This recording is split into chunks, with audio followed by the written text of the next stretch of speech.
Bayan mı? Bayan mı? Bayan o mu? Hoş abi. Onu bekleyin.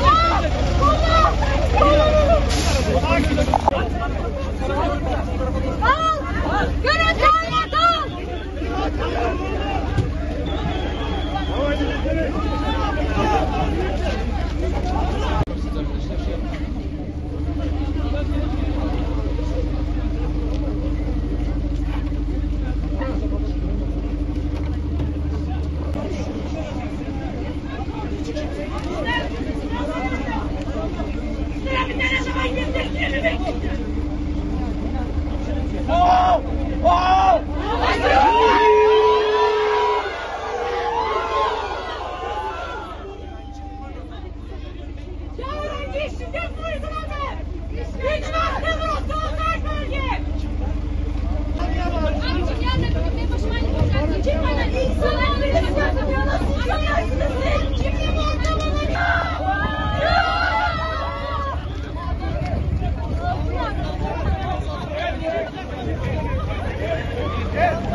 İhmaller dedik, haftalarca haykırdık ama sesimizi duyan olmadı.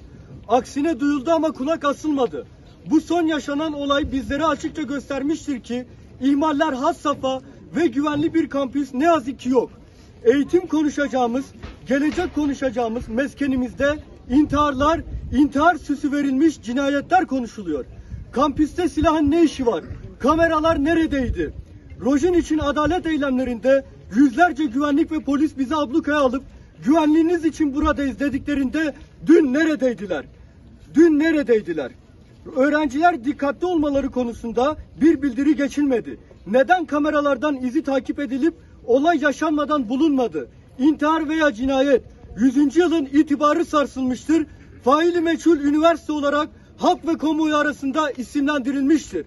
Bizler güvenli bir kampüs olmadığı, herhangi bir öğrencinin can güvenliği olmadığı yerde eğitim göremeyiz. Bu yüzden ihmaller konuşulup güvenli kampüs sağlanana kadar ders boykotuna çağrı yapıyoruz. Sağlıcakla kalın demeyi çok isterdim ama kampüsümüzde bu olanaksızdır. O yüzden canınıza dikkat edin.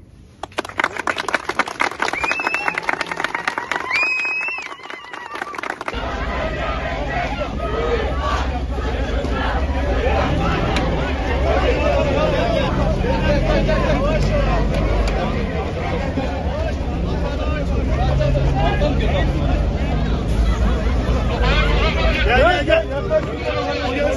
Bayan mı? Bayan mı?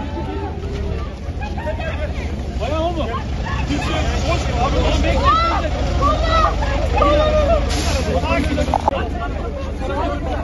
Al! Görüntüyle al!